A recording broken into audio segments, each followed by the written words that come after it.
నమస్తే. మనతో పాటు మాట్లాడడానికి బీఆర్ఎస్ పార్టీ సీనియర్ నాయకులు హరీష్ రెడ్డి గారు అయితే మనతో పాటు ఉన్నారు. మరి తెలంగాణలో జరుగుతున్నటువంటి రైతు ఆత్మహత్యల పట్ల ఏ విధంగా స్పందిస్తారో ఒకసారి అయితే మనం చూసే ప్రయత్నం అయితే చేద్దాం. నమస్తే సార్. నమస్తే బాబు. మరి ఏంటి తెలంగాణ రాష్ట్రంలో రైతు ఆత్మహత్యలు ఈ రోజు వరకు చూసుకుంటే సుమారుగా 1000 మంది ఆత్మహత్యలు చేసుకున్నారు. అప్పుల బాధ తట్టుకోలేక, లేదంటే వాళ్ళు పెట్టినటువంటి పంటను కొనుగోలు సెంటర్లో కొనలేక. మరి ఎందుకు రాష్ట్ర ప్రభుత్వం ఏం చేస్తుందంటారు? ఈ రాష్ట్ర ప్రభుత్వం ఒక మొద్దు నిద్రపోతుంది. ముఖ్యమంత్రి రేవంత్ రెడ్డి గారికి వాస్తవంగా చెప్పాలంటే రైతుల పట్ల, రైతాంగం పట్ల సోయి లేదు. ఈ మాట ఎందుకు చెప్తున్నామంటే, ఈ కాంగ్రెస్ ప్రభుత్వాన్ని ఎన్నుకున్నది 70% ఓట్లు వేసింది రైతులే. హైదరాబాద్లో కానీ నగరాల్లో కానీ కాంగ్రెస్ ప్రభుత్వం ముఖం చూసి ఎవడు ఓట్లేదు. ఎప్పుడైతే రైతులు ఓట్లు వేసిండ్రో రైతుల నెత్తి మీదనే షటకోపం పెట్టింది.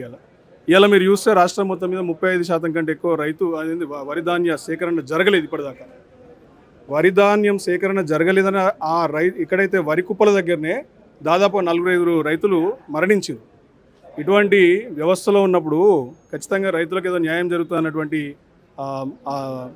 నమ్మకం రైతులోకానికి మాత్రం లేదు. ఇలా మరి సార్, ఇప్పుడు ముఖ్యంగా మనం చూసుకుంటే రైతులే కావచ్చు, నిరుద్యోగులే కావచ్చు, దాని తర్వాత ఇక్కడ ఉన్నటువంటి యువతనే కావచ్చు, ఎందుకు ఈ ప్రభుత్వాన్ని వద్దు, మాకొద్దు ఈ పాలన, మాకు మళ్ళీ కేసీఆర్ గారే రావాలి అని ఎందుకంటారంటే లోకం మొత్తం తెలిసి ఇలా అబద్ధపు అడ్డమైనటువంటి అడ్డగోలు 6 హామీలను ఇచ్చి నిరుద్యోగుల నోట్ల మట్టి కొట్టి ఇయాల్టి దాకా ఇస్తానటువంటి మొదటి ఏడాదిలోనే ఇస్తానటువంటి 2 లక్షల ఉద్యోగాలు ఇవ్వకపోగా కేసీఆర్ గారు ప్రభుత్వంలో నోటిఫికేషన్లు జారీ చేసి ఇంటర్వ్యూలు కండక్ట్ చేసి కేవలం నియామక పత్రాలు ఇచ్చేదగ్గ కేసీఆర్ గారు దిగిపోయినప్పుడు ఆ నియామక పత్రాలు నేను 40,000-50,000 వేల నియామక పత్రాలు ఇచ్చి ఎల్బీ స్టేడియంలో డబ్బులు కొట్టుకుంటూ ఇచ్చి తానిచ్చినా అని చెప్పుకుంటాడు. అందుకే నిరుద్యోగ లోకమంతా ఇలా బగ్గుమంటుంది.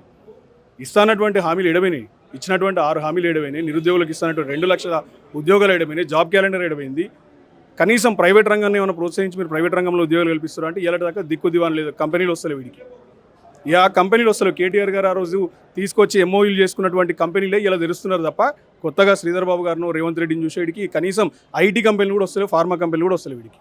సరే, ఒక విషయానికి వస్తే ఇప్పుడు చనిపోయినటువంటి రైతన్నల కుటుంబాలకు రక్షణగా ఎవరుంటారు? మరి ఖచ్చితంగా కేసీఆర్ గారు. ఈ దేశంలో కేసీఆర్ గారంతా రైతు బంధవుడు, రైతు పక్షపాతి అయినటువంటి నాయకుడు ఇంకొకరు లేరు. ఈ దేశంలో ఇలా రైతు బంధు ఎవరు తీసుకొచ్చారండి? ఒక ట్రెండ్ సెట్టింగ్ స్కీమ్ అది రైతులకి.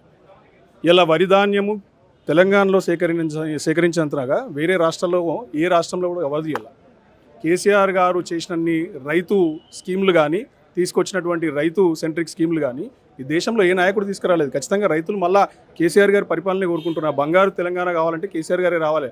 ఇలా రైతుల బతుకులు మారాలంటే మళ్ళీ కేసీఆర్ గారే రావాలి.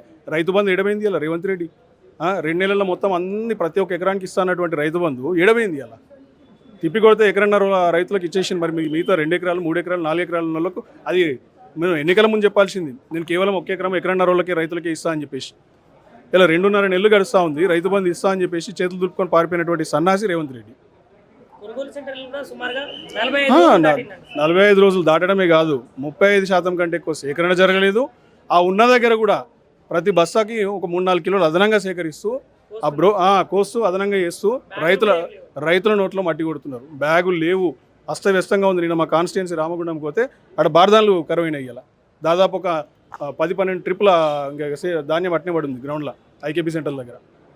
సరే, ఇప్పుడు మీరు ఏమని చెప్పదలుచుకున్నారు? ఇటు ఈ రైతన్నలకి ఏమని చెప్పదలుచుకున్నారు, లేదంటే ప్రభుత్వానికి ఏం చెప్పదలుచుకున్నారు? మేము చెప్పేది ఏం లేదు. ఖచ్చితంగా రైతులే బుద్ధి చెప్తారు ఈ ప్రభుత్వానికి. రైతులు ఖచ్చితంగా ఈ ప్రభుత్వాన్ని బొందబెట్టుడు ఖాయం, ఈ రేవంత్ రెడ్డిని సాగనంపడం ఖాయం. ఎందుకంటే రైతులు పడుతున్నటువంటి అవస్థలు రేవంత్ రెడ్డి కళ్ళకి ఎక్కుతలేవు. ఇలా చూస్తే హోంమంత్రి కూడా అయినే ఉండి ఇలా క్రైమ్ ఏ రకంగా పెరుగుతుంది ఇది ఈ రాష్ట్రంలో అనేది కూడా మీరు ఒకసారి ఆలోచించాలి. ఎందుకంటే హోంమంత్రి కూడా అయినే నంబర్ 1 ఉంది ఇలా దేశంలో క్రైమ్ రేట్లో. ఎందుకనంటే నంబర్ 1 ఎందుకు అనంటే రేవంత్ రెడ్డి చేతగనతనం వల్ల. రేవంత్ రెడ్డి హోంమంత్రి అవుట్లలో ఈ దరిద్రం పట్టుకుంది రాష్ట్రానికి. ఆయన ముఖ్యమంత్రి అయినే, హోంమంత్రి అయినే, ఎడ్యుకేషన్ మినిస్టర్ అయినే, అన్ని రంగాలలో వైఫల్యం చెందింది. ఇలా గురుకులాల్లో పిట్టల్లా రాలిపోతున్నారు పిల్లలు. ఎట్లా వెళ్ళిపోతున్నారు? ఒక్క రోజన్నా కనీసం ఒక సమీక్షా సమావేశం పెట్టిండా? అట్లాగే ఇలా క్రైమ్ రేట్ మీద ఒక్కరోజన్నా హోంమంత్రిగా బాధ్యతలు స్వీకరించి సమీక్షా సమావేశం పెట్టిండా? లేదు. నిన్నాక మొన్న చూసినాం ఆర్ఎస్ బ్రదర్స్ ఇద్దరు, రేవంత్ రెడ్డిను యూనియన్ మినిస్టర్ ట్రిప్లెక్స్ గారు. ఈ ట్రిప్లెక్స్ గారు అబ్బాయి మొన్న పాక్సో కేసులో దొరికిండు. 9 రోజులు ఆయనను అరెస్ట్ చేయకుండా ఎంత తాత్సారం చేశారు ఈ లోకమంతా చూడలేదా? ఆయన దాచిపెట్టింది ఎవరు? రేవంత్ రెడ్డి. అందరికీ తెలుసు. ఒక హాస్పిటల్లో, కార్పొరేట్ హాస్పిటల్లో 28 అంతస్తులు దాచిపెట్టిరని ఇలా బహిర్గతమైంది. రేపు సీసీ కెమెరాలు ఫుటేజ్ తీస్తారు. ఇక ట్రిప్లెక్స్ ట్రిప్లెక్స్ని కూడా ఇలా A2గా, ఆ సంగప అనే ఒక బ్రోకర్ని A3గా పెట్టాల్సింది ఈ కేసులో కూడా. ఈరోజు చూసుకుంటే తెలంగాణ రాష్ట్రంలో రైతు మరణాలు ఎక్కువైపోయినాయి. కొనుగోలు సెంటర్లలో వాళ్ళ పండించినటువంటి ధాన్యం కూడా కొనుగోలు చేయట్లేదు. దీని గురించి మీరు ఏమని మాట్లాడుతున్నారు? కాంగ్రెస్ పార్టీ అధికారంలోకి వచ్చిన తర్వాత, రేవంత్ రెడ్డి ముఖ్యమంత్రి అయిన తర్వాత ఉట్టి మాటలకే పరిమితమైంది కాంగ్రెస్ ప్రభుత్వం. ఎందుకు చెప్తుందంటే యూరియా సప్లై సరిగా లేదు. యూరియా గురించి గతంలో పాత రోజులు వస్తే, పాత రోజులు అంటే నిజంగా ఏదో కొంత మార్పు వస్తుంది అనుకున్నాం. కానీ పాత రోజులు అంటే గతంలో కాంగ్రెస్ పార్టీ ఏదైతే ఎరువుల గురించి, విత్తనాల గురించి చెప్పులు క్యూలో పెట్టిన సందర్భం ఉంది మనకు తెలుసు, పాస్బుక్లు క్యూలో పెట్టిన సందర్భం తెలుసు. మళ్ళీ ఆ సిస్టమ్ తీసుకొచ్చిండు. యూరియా గురించి గతంలో 10 సంవత్సరాలు ముఖ్యమంత్రి కేసీఆర్ ఉన్నప్పుడు ఎలాంటి చిన్న ఇబ్బందికి రైతులకు కలగలేదు. కానీ ఈ 2.5 సంవత్సరాల నుంచి రైతులకు చెప్పలేని ఇబ్బందులు జరుగుతున్నాయి. రైతులకు ఎరువులు సప్లై లేదు, విత్తనాలు సరిగ్గా సప్లై లేదు.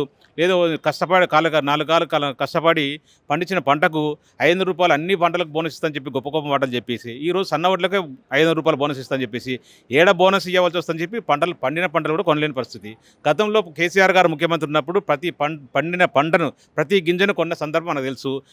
ప్రతి రైతుకు ఇంటి బ్యాంక్ అకౌంట్లకు డబ్బులు ఇచ్చే సందర్భం మనకు తెలుసు. కానీ కేసీఆర్ గారు పోయిన తర్వాత ఈ 2.5 సంవత్సరాల్లో రేవంత్ రెడ్డి ముఖ్యమైన తర్వాత రైతుల కష్టాలు చెప్పలేని వర్ణనాతీతం.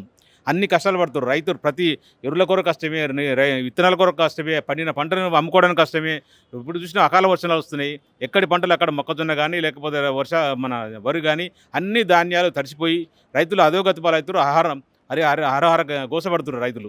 కానీ రేవంత్ రెడ్డి గారికి దున్నపీద వానబడ్డట్టుగా ఉంది. రేవంత్ రెడ్డి గారికి అట్లా వ్యవహరిస్తారు. మాటలు మాత్రం కోటలు దాటుతాయి, కాళ్ళు మాత్రం తంగలు దాటిన పాత సంపత్తుంది కదా, అది రేవంత్ రెడ్డికి 100% వర్తిస్తుంది. రైతు మరణాల గురించి రైతు గతంలో 10 సంవత్సరాలు, గతంలో 2014 బిఫోరు తెలంగాణ, మహారాష్ట్ర తర్వాత తెలంగాణ రాష్ట్రంలో సెకండ్ ప్లేస్లో ఉండేది. కానీ తెలంగాణ రాష్ట్రం వచ్చిన తర్వాత 2014 నుంచి 2023 వరకు రైతు మరణాలు చాలా వరకు తగ్గినాయి. ఎండింగ్లో అయితే అసలు మరణాలు లేకుండా పోయినాయి. కానీ 2023 డిసెంబర్ తర్వాత 2020 నుంచి 24 నుంచి ఇప్పటి వరకు రైతుల మరణాలు మళ్ళీ పెరిగినాయి మనకు. ఎందుకంటే ఇది ప్రభుత్వ సంకల్పం సరిగా లేక, ప్రభుత్వం రైతులకు అందుబాటులో అన్ని ఇవ్వలేక, రైతులకు కరెంటు ఇవ్వలేక, నీళ్ళు ఇవ్వలేక, ఎరువులు ఇవ్వలేక, విత్తనాలు ఇవ్వలేక, ఇవన్నీ పంటను కొనలేక రైతులందరూ అహర్నిశలు కోసపడుతున్నారు. గతంలో రైతు బంధుని కేసీఆర్ గారు పెట్టడం జరిగింది. రైతు బంధు వల్ల ఏం ఉపయోగం రైతుకు అంటే, పెట్టుబడి సహాయం కొరకు ఎవరినో సెట్ల దగ్గరకు పోవడం, లేదా అప్పులు 2 రూపాయలు 3 రూపాయలు వడ్డీకి తీసుకునే అవకాశం లేకుండా కేసీఆర్ గారే రైతు బంధుని ఒక కార్యక్రమం పెట్టి రైతులకు అందుబాటులో పెట్టుబడి సహాయం అందించేవాడు. కానీ ఈరోజు రైతు భరోసాని పేరు మార్చింది తప్ప వాళ్ళ బతుకులే మారలేదు. రైతు భరోసాను పెట్టి దాదాపు 2 సార్లు రైతులకు ఎగ్గొట్టిండు.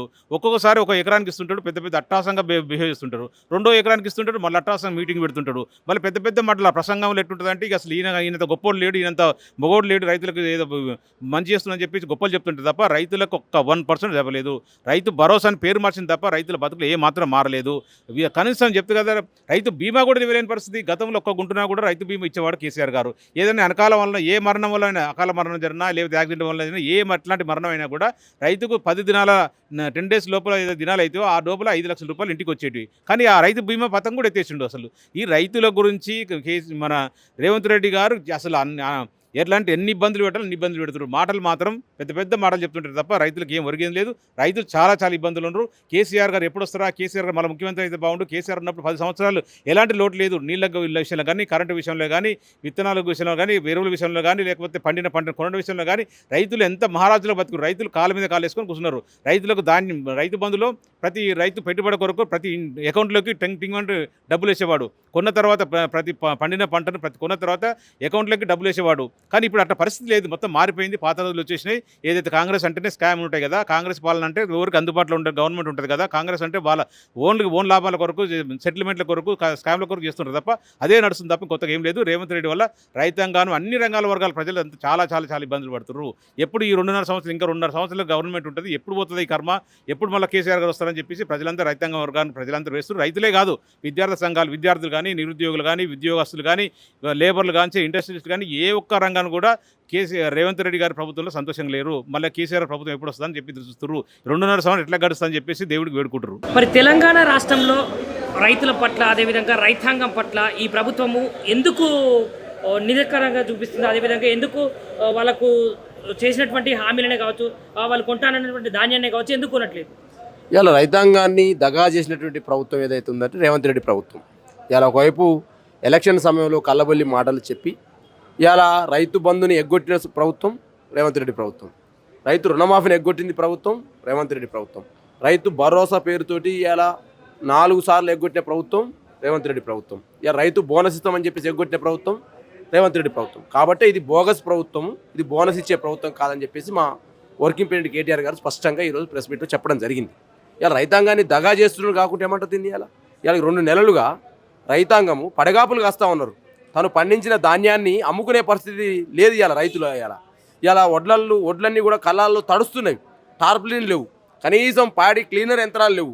ఇలా ఏఓలను అనేక సందర్భాల్లో 8-9 ఒక ఇన్ఛార్జిని పెట్టి వాళ్ళని ఇలా ఆత్మహత్య చేసుకునే పరిస్థితి ఇలా ఏమలపల్లి మండలంలో నల్గొండ జిల్లాలో కనిపించింది.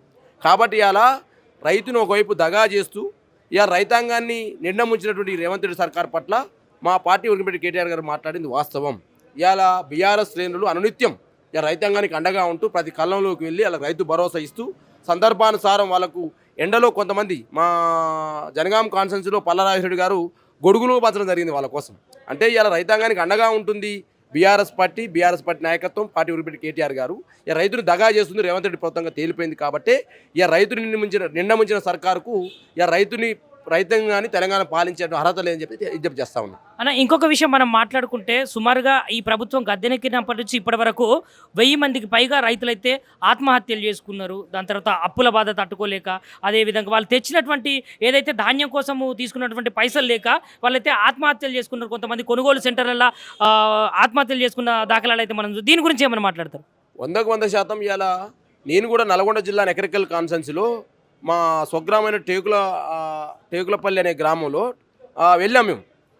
అక్కడికి వెళ్ళి సందర్శించి టేకులగూడ అనే గ్రామంలో సందర్శిస్తే ఒక రైతు చెవుగోని రాములు అనే రైతు చనిపోతే ఆ చనిపోయిన కుటుంబం సంబంధించిన రైతులు ధాన్యాన్ని కొనడం కోసం వాళ్ళ కూతురు వచ్చి దినాలు కాకముందే నా ధాన్యం కొనని చెప్పేసి వేడుకునే పరిస్థితికి వచ్చింది ఈ ప్రభుత్వాన్ని. అంటే ఎంత దీనమైన స్థితిలో ఇలా రైతాంగం ఉన్నదో ఆ సంఘటన బట్టి అర్థమవుతా ఉంది. అనేక సందర్భాల్లో ఇలా మంచిర్యాల ప్రాంతంలో రైతులు కుప్పల మీదనే ఆ శ్రీకృష్ణ శెట్టికి చచ్చిపోయిన పరిస్థితి కనపడతా ఉంది. కాబట్టి ఇలా రైతాంగాన్ని 100% దగా చేసిన సర్కారు కాబట్టి ఇలా రైతాంగం సంబంధించి ఇలా ఒడ్లు కొనలేక ఇవాళ ఒడ్లే కాదండి, అనేక సందర్భాల్లో పెట్టుబడి సాయంలో ఫెయిల్ అయిపోయినారు, అదే ఒడ్లు కొనడంలో ఫెయిల్ అయిపోయినారు, రైతుకు బోనస్ ఇవ్వడంలో ఫెయిల్ అయిపోయినారు. యూరియా బస్తాలు కూడా ఇలా షాపులలో దొరకాల్సిన యూరియా యాప్లలో దొరికే పరిస్థితికి వచ్చింది. కాబట్టి ఇలా రైతాంగం విషయంలో రేవంత్ రెడ్డి సర్కారు విఫలమైంది. కాబట్టి ఇలా బీఆర్ఎస్ పార్టీగా అనేక సందర్భాల్లో ఇలా రాష్ట్ర వ్యాప్తంగా కేసీఆర్ గారి మార్గదర్శకంలో, కేటీఆర్ గారి నాయకత్వంలో అనేక సందర్భాల్లో రైతాంగం అండగా ఉండడం కోసం బీఆర్ఎస్ పార్టీ ఆందోళన చేస్తున్న సందర్భాన్ని గుర్తు చేస్తూ ఉన్నా. డెఫినెట్గా ఇవాళ దొంగలకు సర్ది కడుతున్నటువంటి ప్రభుత్వం ఏదైనా ఉందో రేవంత్ రెడ్డి ప్రభుత్వం. ఇలా బండి సంజయ్ కొడుకును ఏ విధంగా కాపాడిరో ఇలా బీఆర్ఎస్ పార్టీ మహిళా సంబంధించినటువంటి నాయకత్వం అంతా కూడా ఏ విధంగా స్పందించిందో మీరు చూసినారు.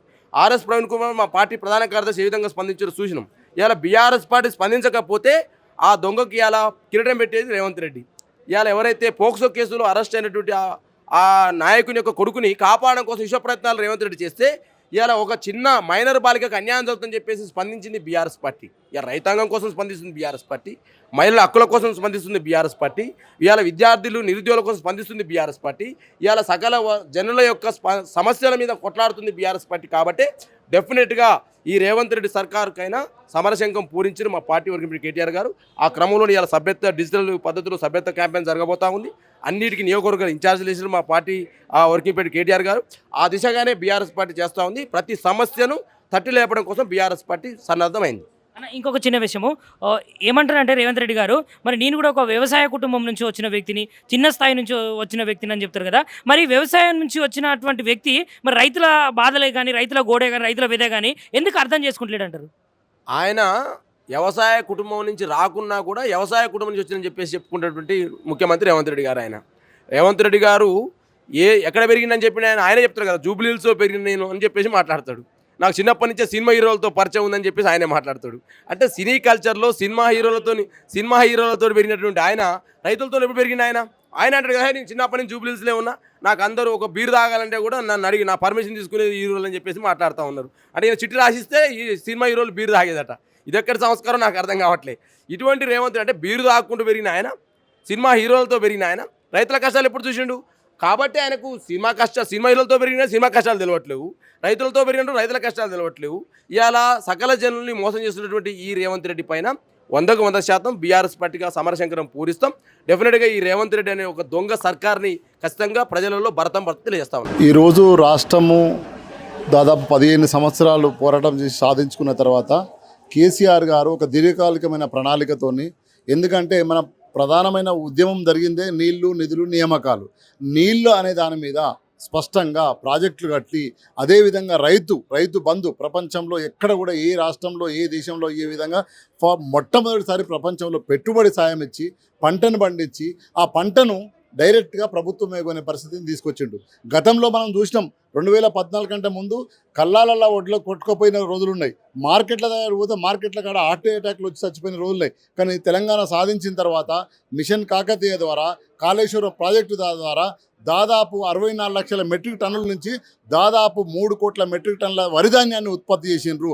ఆ వరిధాన్యాన్ని ఉత్పత్తిని కూడా టైంలు కల్లాల కాడనే కాంటా పెట్టి డైరెక్ట్ రైతుకే అకౌంట్లో పడేటట్టు, ఏ నాకెటోడు లేడు, గోకెటోడు లేడు, ఎవడు లేడు. ఒకవైపు రైతు బంధు ఇచ్చి, నాణ్యమైన కరెంట్ ఇచ్చి 24 గంటలు, అదేవిధంగా పెట్టుబడి సాయం ఇచ్చి, అన్ని ఇచ్చిన తర్వాత పండించిన పంటను కూడా ప్రభుత్వమే కొని వాళ్ళకు పైసలు చేయబడింది. కానీ ఈరోజు ఏమవుతుంది, ఆ పంటను కల్లాల కాడ వర్షాలు వచ్చి కొట్టుకపోతుంది. రోడ్ల పంటి కొన్ని వందల కిలోమీటర్లు ఒడ్లు పోసి కూర్చున్నారు. ఇంకా అది పోగా ఒక నిజామాబాద్ ఎస్పీ ఏమంటాడంటే, ఒడ్ల పక్కన రోడ్ల మీద ఒడ్లు పోస్తే మేము కేసులు పెడతా అంటారు. నువ్వు కేసులు పెట్టేది కాదురా నాయన, నువ్వు పోయి రాష్ట్ర ప్రభుత్వానికి చెప్పు, కల్లాలను కాడ ఒడ్లు కొనమని చెప్పు. గతంలో కరోనా వచ్చిన కేసీఆర్ గారు బెంగాల్ నుంచి గన్ని బ్యాగులు తెప్పించి, బీహార్ నుంచి కూలీలను తెప్పించి, ఎక్కడ ఒక కళ్ళంలో ఒక్క గింజ లేకుండా కొన్న చరిత్ర. అదేవిధంగా టైంలీ టెన్షన్లీ టైంకు పైసలు పడ్డ చరిత్ర. కానీ ఈరోజు ఏం చూస్తున్నాం, మొత్తం కళ్ళాల కాడ ఒడ్లు, రోడ్ల మీద ఒడ్లు, ఈరోజు మార్కెట్ యార్డ్ ఒడ్లు, రైతులు ఆత్మహత్యలు చేసుకుంటారు. రైతులు హార్ట్ అటాక్ వచ్చి కేసంద్ర మండలంలో ఒక రైతు చనిపోయిండు. ఈ ఇంత జరుగుతుంటే ఇప్పటి వరకు రేవంత్ రెడ్డి ముఖ్యమంత్రి రివ్యూ మీటింగ్ పెట్టలేదు.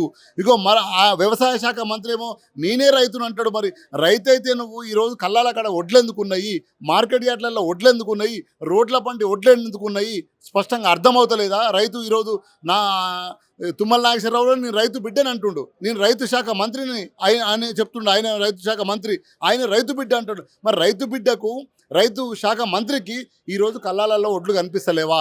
నీ పక్కనే ఉన్న కేసీఆర్ మండలంలో రైతు మార్కెట్లో యాడ్ చనిపోతే కనిపిస్తలేదా? ఇప్పటికైనా రాష్ట్ర ప్రభుత్వము రివ్యూ మీటింగ్లు చేసి ఇప్పటికైనా ఒడ్లు కొనాలి. ఎందుకంటే ఒకవైపు ఏ రాత్రి దొంగోడి లెక్క వర్షం వస్తుందో తెలుస్తలేదు, ఏ రాత్రి దొంగోడి లెక్క రాళ్ల వర్షం పడుతుందో తెలుస్తలేదు. కాబట్టి బీఆర్ఎస్ పార్టీ స్పష్టంగా రైతుల వైపు నిలబడి పోరాటం చేస్తుంది. తెలంగాణ తెచ్చుకున్న తెలంగాణ పెట్టుబడి ఇచ్చి, నాణ్యమైన కరెంట్ ఇచ్చి, పంటను ఉత్పత్తి చేసిన తర్వాత పంటను కొని రైతును కాపాడుకున్న బీఆర్ఎస్ పార్టీ ఈరోజు రైతు రోడ్డు మీద పోతుంటే నిలబడదు. ఈరోజు బీఆర్ఎస్ పార్టీకే రైతు అంటే కన్సర్న్ ఉంది. ఈరోజు రేవంత్ రెడ్డి ఏంటంటే రియల్ ఎస్టేట్ ఆలోచనలో ఉన్నాడు. ఎక్కడ భూములు వస్తాయి, ఒక లగాచర్ల, ఒక సెంట్రల్ యూనివర్సిటీ, అదేవిధంగా ఒక హెచ్యు, అదేవిధంగా ఈరోజు వెలుగుమట్ల, ఎక్కడ హిల్ టు పాలసీ, భూమి ఎక్కడ ఉంటే అక్కడ ఉంటాడు ఎవరు, మన రేవంత్ రెడ్డి. ఎక్కడ మూసి ఎవరి ఇల్లు కూల్చాలి ఇది ఉండడు. కానీ ఈరోజు పంట పండించిన రైతు, ఆ రైతు దగ్గర ఉన్న పంట మనం తినేది అదే కదా. ఆ రైతు 6 కాలం కష్టం చేస్తే నువ్వు పంట కొనవలసిన బాధ్యత, కనీస బాధ్యత ఈ రాష్ట్ర ప్రభుత్వం ఉంది కదా. కానీ ఇప్పటి వరకు కొంటలేదు. కాబట్టి కొనల్ని పక్షంలో బీఆర్ఎస్ పార్టీ కేసీఆర్ గారి ఆదేశాల మేరకు, కేటీఆర్ గారి ఆదేశాల మేరకు తప్పకుండా రోడ్డు మీదకి వస్తాం, పోరాటం చేస్తాం, గీత గీసి కూతకు పోతాం. ఈ రాష్ట్ర ప్రభుత్వం మెడలు వంచైనా రైతుల దగ్గర గింజ కూడా పోకుండా, కళ్ళంలో గింజ కూడా పోకుండా కొనిపించే బాధ్యత తీసుకుంటుంది. రైతుల పక్షాల నుండి నిలబడి కలబడి పోరాటం చేస్తాం. ఈరోజు తెలంగాణ ప్రభుత్వానికి, ముఖ్యమంత్రి రేవంత్ రెడ్డి గారి నాయకత్వంలోని కాంగ్రెస్ ప్రభుత్వానికి రైతులంటే ఏమాత్రం కూడా పట్టింపు లేదు. రైతుల ఉసురు పోసుకుంటున్నారు. ఎందుకు అంటే వాళ్ళ ధాన్యం కొనుగోలు, ప్రధానంగా వరి ధాన్యము కొనుగోలు కేంద్రాలకు తీసుకువచ్చి దాదాపు 2 నెలలు అవుతున్నది. ఇప్పటి వరకు వాళ్ళంటూ ఒక ముఖ్యమంత్రి ఒక రకంగా మాట్లాడతాడు, 80% ధాన్యాన్ని కొనుగోలు చేసినామంటాడు. ఆ శాఖ మంత్రి 50% కొనుగోలు చేసినామంటారు. అంటే కనీసం ముఖ్యమంత్రికి మంత్రికి మధ్యనే కోఆర్డినేషన్ లేదు. ఆయన ఒకటి మాట్లాడతాడు, ఈయన ఒక మాట్లాడతాడు. ఈ ఇద్దరు పక్కకు పెడితే క్షేత్రస్థాయికి పోతే ఇవాళ కల్లాల్లో ఎక్కడి ధాన్యం అక్కడే కుప్పలు కుప్పలు పేరుకుపోయి ఉన్నది. నేను ఒక మాట అడుగుతున్నా, ముఖ్యమంత్రి గారికి కానీ మంత్రులు కానీ ఎవరికైనా కూడా సెక్రటరియట్లో బయలుదేరి రాష్ట్రంలో ఏ సరిహద్దులోని ఏ మూలకైనా రోడ్డు అంటే పోదాం, రండి పోదాం. మేము కూడా వస్తాం, పోదాం, చూద్దాం. ఎక్కడికి పోయినా కూడా వందల కొద్ది ధాన్యం కొనుగోలు కేంద్రాల్లో కుప్పలు కుప్పలు పెరిగిపోయినాయి. మీరు చెప్పినటువంటి మీ మంత్రి చెప్పిన 50% కొనుగోలు అయిందా, 80% అయిందో రైతులతో మాట్లాడతాం. అక్కడికి వచ్చి రైతులకు వచ్చి చెప్పండి, రైతుల ముందు చెప్పండి మీరు ఏ పార్టీ కొనుగోలు చేసిరో, రైతులను ఏ విధంగా ఇబ్బంది పడుతున్నారు. ఇవాళ 2 నెలలుగా కొనుగోలు కేంద్రాల్లో రైతు ఇబ్బంది పడుతుంటే సిగ్గు లేకుండా నిస్సిగ్గుగా మంత్రులు, ముఖ్యమంత్రి గారు నోటికొచ్చినట్టుగా ఇష్టం వచ్చినట్టుగా మాట్లాడుతున్నారు.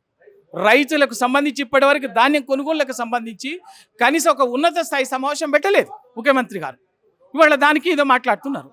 దానికి తోడు ఒక్కసారి ఇవాళ ఆదిలాబాద్ జిల్లాలో ధాన్యం కొనుగోలు దగ్గర కావలి కాస్తూ వాడి కాపాడుకోవడం కోసం రైతులు గోడగూలి 3 చనిపోయినారు. అబద్ధమా?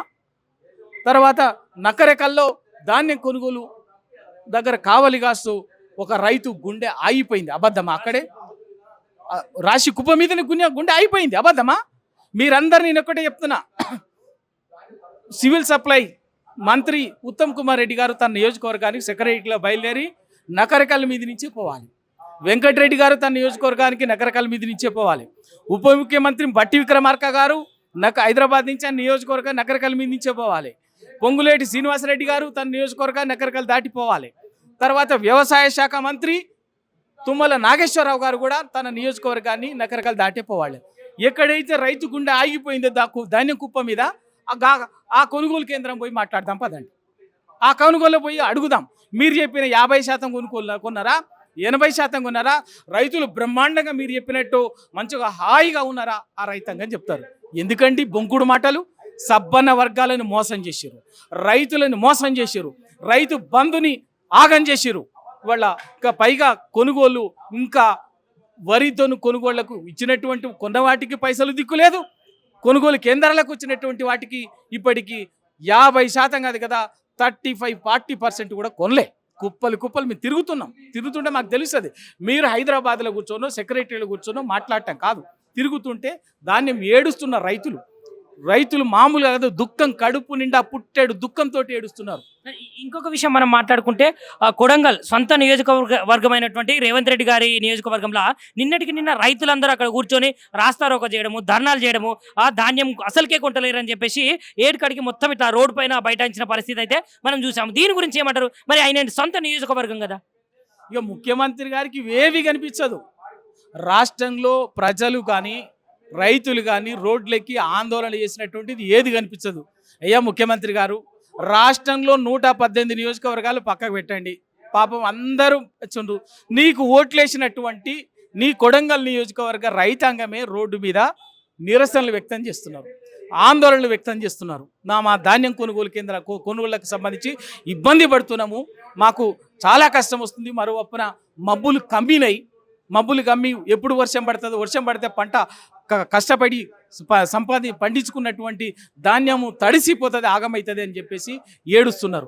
గాళ్ళ కనీసం నీకు ఓట్లేసి ఎమ్మెల్యేగా గెలిపించిన ముఖ్యమంత్రి సంగతి పక్కకు పెట్టాడు, నీకు ఓట్లేసి ఎమ్మెల్యే గెలిపించినటువంటి కొడంగల్ రైతాంగం కూడా గోడునన్న రేవంత్ రెడ్డి గారు వింటే మంచిది. మరో పక్కన ఇప్పటికీ మొక్కజొన్నకు దిక్కులేదు, జొన్న ధాన్యానికి సంబంధించి దిక్కులేదు, కందులకు సంబంధించి దిక్కులేదు, సన్ఫ్లవర్కు దిక్కులేదు, వడ్లైతే వరి అయితే ఎక్కడికక్కడే కుప్పలు కుప్పలా పెరిగిపోయినాయి. మీరు హైదరాబాద్లో కూర్చొని బెదిరింపు రాజకీయాలు మానేసి, దౌర్జన్యపు దిక్కుమల రాజకీయాలు మానేసి ఇప్పటికైనా కూడా రైతులు ఇంకెందుకంటే ఇంకో వారం 10 రోజులు అయితే మళ్ళీ వర్షాకాలం సీజన్ స్టార్ట్ కాబోతున్నది. రైతులు అక్కడ భూములు దున్ని విత్తనాలు చేసి చదును చేసుకొని వానాకాలానికి సిద్ధం కావాలి. కనీసం ఆ రైతులు అక్కడ దాన్ని సిద్ధం చేసుకోవటానికి వానాకాలం పంటని పండించడానికి సిద్ధం కావాలనా, లేదా ఇప్పటికే పండించినటువంటి పంటని కావలి కాసుకొని అమ్ముకోవటానికి కావలి కాయాలనా అర్థం కానటువంటి పరిస్థితుల్లో రైతాంగం టెన్షన్ పడుతున్నారు. మరో పక్కన మీరు ఎట్లాగో రైతు బంధుకు పంగనామాలు పెట్టిరు, రైతు బంధుకు దిక్కు లేదు, రైతు బీమాకు దిక్కు లేదు, రుణమాఫీకి దిక్కు లేదు, అన్నీ బూటకపు మాటలు, అబద్ధపు మాటలు మాట్లాడటం తప్ప ఏది చేసింది లేదు. ఇప్పటికైనా రేపు మంత్రివర్గ సమావేశం ఉంది కాబట్టి మంత్రివర్గ సమావేశంలో రైతాంగ సమస్యలపైన, అన్ని సమస్యలపైన సమగ్రంగా చర్చించి రాష్ట్ర ప్రభుత్వం నిర్ణయం తీసుకుంటే మంచిది. లేకపోతే బరాబర్గా రైతుల పక్షాన భారత రాష్ట్ర సమితి ప్రత్యక్ష పోరాటం చేసి కాంగ్రెస్ పార్టీని, ఈ ప్రభుత్వాన్ని వదిలిపెట్టేది లేదు. బరాబర్గా దీనికి మూల్యం చెల్లించుకునేటట్టుగా చేస్తాం. అక్క, ఇప్పుడు ఈ ప్రభుత్వం వచ్చినప్పటి నుంచి ఇప్పటి వరకు సుమారుగా 1000 మంది రైతులైతే బలవన్మరణం, అదేవిధంగా ఆత్మహత్యలు చేసుకోవడం, అప్పుల బాధ తట్టుకోవడం, ఇవన్నిటికీ ఏమంటారు? ఏమంటామంటే మార్పు కదా తమ్మి. తెలంగాణలో ఈ పొట్టోడు వచ్చే ముందు అన్నాడు కదా, బాపు కేసీఆర్ ఇచ్చిన దానికన్నా 10 ఇస్తా అని చెప్పేసి వచ్చాడు. 12 అంటే 15 అన్నాడు. రైతు బంధును, రైతు బీమాను, కళ్యాణ లక్ష్మిని, పెన్షన్లు, ఇవన్నీ మార్పు. కాబట్టి ఈరోజు తెలంగాణలో రైతుల పండించిన పంటను తీసుకోలేని పరిస్థితులలో ఈరోజు కల్లాలకి తీసుకొని వచ్చింది కూడా పంట నాశనం అయిపోయి కొన్ని లక్షల టన్నులు పంట వాళ్ళకి గోని సంచులు ఇయ్యలేని పరిస్థితి, యూరియా ఇయ్యలేని అసమర్థత పాలన. మళ్ళీ ఏమన్నా అంటేనేమో అంటారు కదా, ఈ పొట్టోడు ఇప్పటికి 70 సార్లు వేసి వచ్చిండు. మళ్ళీ ఏం పీకిండో మాకు తెలియదు. తెలంగాణ నుంచి ఢిల్లీకి పోయి 70 సార్లు మూటలు అందించేసి వచ్చిండు. ప్రజలను మాత్రం పట్టించుకుంటలేడు. 4 కోట్ల ప్రజలను గాలికి వదిలిపెట్టి ఓన్లీ కేసీఆర్, కేటీఆర్, హరీష్ రావు కావాలని, దాని తప్ప వేరే మాట లేదు. ఈ మధ్యలో అబ్బాండి సంజయ్ కూడా వచ్చింది. అదే ఇప్పుడు తెలంగాణ రాష్ట్రంలో చూసుకుంటే ఇప్పుడు జోగిపేట, సంగారెడ్డి, వరంగల్, హన్మకొండ, నెక్కొండ, నర్సంపేట ఎక్కడ చూసినా కూడా ఎట్లా ఉన్నటువంటి ధాన్యం అట్లనే ఉన్నది. మరి ధాన్యాన్ని అసలు ఎందుకు కొనుగోలు చేయట్లేదు? మరి రైతుల బాధ ఇప్పటి వరకు ఈ రాష్ట్ర ప్రభుత్వానికి అర్థం అవ్వట్లేదు అంటారా? అర్థమైనా తీసుకోరు. రైతులను పట్టించుకునే నాదుడు రైతును రాజు చేసిండు బాపు కేసీఆర్. కానీ ఈ పొట్టోనికి రైతు బాధ ఏందో తెలియదు. అంటారు కదా, కొన్ని లక్షల టన్నుల పంట ఇప్పుడు అంటారు కదా, జొన్న పంట, వరి పంట, ఇవన్నీ మక్కలు, ఇవన్నీ రోడ్ల పాలైపోయినా అసలు ఏం చేయాలనో కూడా వాళ్ళకి అర్థం కాక చాలామంది, ఎంతోమంది ఉరి పోసుకొని చచ్చిపోతున్నారు. ఈ మందు దాగి చచ్చిపోతున్నారు. ఇప్పటికి 1000 మంది చనిపోయింది ఈ పొట్టోడు వచ్చినప్పటి నుంచి. మళ్ళీ ఏం చేస్తున్నాడు? వాళ్ళకు బ్యాగులు కూడా ఇస్తలేడు తమ్మి. సంచులు కూడా మీరు చూస్తున్నారు కదా మీడియాలో, సంచులు వాళ్ళ కళ్ళ పండించిన పంటకు గోనె సంచులు ఇస్తలేడు. అట్లాంటి అసమర్థత పాలన చేస్తుండి పొట్టోడు. కాబట్టి మళ్ళీ వీళ్ళందరూ ఎక్కడ పోయిండు? శ్రీధర్ బాబు ఎక్కడ పోయిండు? మళ్ళీ అంటే బట్టి విక్రమార్క ఎక్కడ పోయిండు? పొన్నం ప్రభాకరు, కొండ సురేఖ, సీతక్క, పీతక్కలు అందరం ఎక్కడ పోయినాయో ఏమో. ఎవరిదో వాళ్ళు సంచులు నింపుకుంటున్నారు. ఎవరి పని వాళ్ళే పని. ఎందుకంటే ఎప్పుడు ఈ ప్రభుత్వం కుప్పగూలిపోతుందా అనే భయానికి ఎవరి పని వాడు చేసుకుంటున్నాడు. రైతులను మాత్రం గాలికి వదిలిపెట్టేసింది. మళ్ళీ ఈ మిగతా ఎమ్మెల్యేలు ఎవరు ఎక్కడున్నారో ఎవరికి తెలియదు. ప్రజాక్షేత్రంలో ఎమ్మెల్యేలు ఎక్కడున్నారు? వీళ్ళందరూ ఎక్కడ పోయినరు? రేవంత్ రెడ్డి ఢిల్లీకి పోతున్నాడు. మళ్ళీ సంచులు మోసుడు, భూ కబ్జాలు, హైడ్రా, ఈ సంపాదించి అంటారు కదా, అడ్డగోలుగా ఏడంటే ఆడ ఇంచ్ భూమిని కూడా వదిలిపెట్టుకోకుండా సంపాదిస్తున్నాడు. రైతులు పోతే ఎక్కడ పోతే ఆయనకేం చేసేది ఉంది? ఈరోజు రైతులు వాళ్ళని పోయి అసలు చెప్తున్నాం కదా తమ్మి, వాళ్ళని చూస్తే కడుపు ఇట్లా ఏడుపు వస్తున్నది. వాళ్ళని మీకు చూడండి, ఏ ఊరికి పోయినా ఎక్కడ పోయినా కానీ మొత్తం ఏడుపు వస్తున్నది. అట్లాంటి వాళ్ళని బాబు కేసీఆర్ ఉన్నప్పుడు లాక్డౌన్లో కూడా రైతుల పంట తీసుకున్నది బీఆర్ఎస్ ప్రభుత్వం. కానీ వీళ్ళేమో ఈరోజు ఇన్ని ఫెసిలిటీస్ ఉన్న తర్వాత కూడా ఎందుకు పంట తీసుకుంటలేరు? పంట మొత్తం నష్టపోయింది తమ్మి. ఇప్పుడు వాళ్ళని ఏం చేయాలో, వాళ్ళు ఎక్కడ పోవాలో కూడా వాళ్ళ ఆర్తనాదాలు వినేటోళ్ళు లేరు. అక్క, ఇప్పుడు ముఖ్యంగా మనం చూసుకుంటే బీఆర్ఎస్ పార్టీ కానీ, హరీష్ రావు గారే కానీ, కేసీఆర్ గారే, లేదంటే కేటీ రామారావు గారే కానీ రైతుల పట్ల ఉండి నిలిచి కొట్లాడే, బరిగీసి బరిలో కొట్లాడే విధంగానైతే చేస్తారా? ముందు ఏ విధంగా ఉండబోతుంది బీఆర్ఎస్ పార్టీ కార్యాచరణ? బీఆర్ఎస్ కార్యాచరణ ఏమో విధంగా ఉన్నదంటే, రైతుల పక్కననే ఉన్నాం తమ్మి. వాళ్ళని పోయి ధర్నాలు ఇవన్నీ చేసినాక కూడా తీసుకునేటోడు లేడు కదా. అంటారు కదా, బాబు కేసీఆర్ అన్నాడు కదా, వాని చేతిలో పెట్టిండ్రు కత్తి, వాని చేతిలో పెట్టి మనం ఎంతవరకు చేయాలనో అంతవరకు ధర్నాలు చేస్తున్నావు. అంటారు కదా, ఊర్లలో అక్కడ మొత్తం హరీష్ అన్ననే తిరుగుతున్నాడు. రైతుల దగ్గర ఎక్కడ పంట నష్టపోయింది, ఏమైంది, ఇక్కడ ఏం చేయగలుగుతాం మనము? ఎంత చేయాలనో అంత చేస్తున్నాడు. ఈరోజు మనం ధర్నాలు చేసినా ఏం చేసినా తీసుకునే నాథుడు లేడు, తీసుకునేటోళ్ళు లేరు. ఈరోజు రైతులకు ఖచ్చితంగా మళ్ళీ బాపు కేసీఆర్ను ఎక్కడున్నావు రా అని చెప్పేసి ఆర్తనాదాలు తీసుకుంటున్నారు. రైతులు పిలుస్తున్నారు, బాపు కేసీఆర్ మళ్ళీ రావాలి అని చెప్పేసి. వాళ్ళకు మంచిగా అంటారు కదా తమ్మి, వాళ్ళను మంచిగా ఉన్న వాళ్ళను జూటా మాటలు చెప్పేసి వాళ్ళకి ఇష్టం ఉన్నట్టు అంటారు కదా, హామీలు ఎక్కడ లేకుండా అక్కడ ఇచ్చి వాళ్ళను అది చేసిండు. ఏమి అసలు మాకేడుపు వస్తుంది ఇప్పుడు వాళ్ళని చూస్తుంటే. వాళ్ళ రైతులు ఈరోజు బియ్యమైన ఎక్కడ ఒకప్పుడు తెలంగాణ నంబర్ 1 ఉండే పంటల, ఇప్పుడు కూడా నంబర్ 1 ఉన్నది. కానీ తీసుకునేటోడు లేడు. పంట వండించి వరదలలో కొట్టుకుపోతున్నది. వాళ్ళు ఏం చేయాలో కూడా వాళ్ళకి అర్థమవుతలేదు.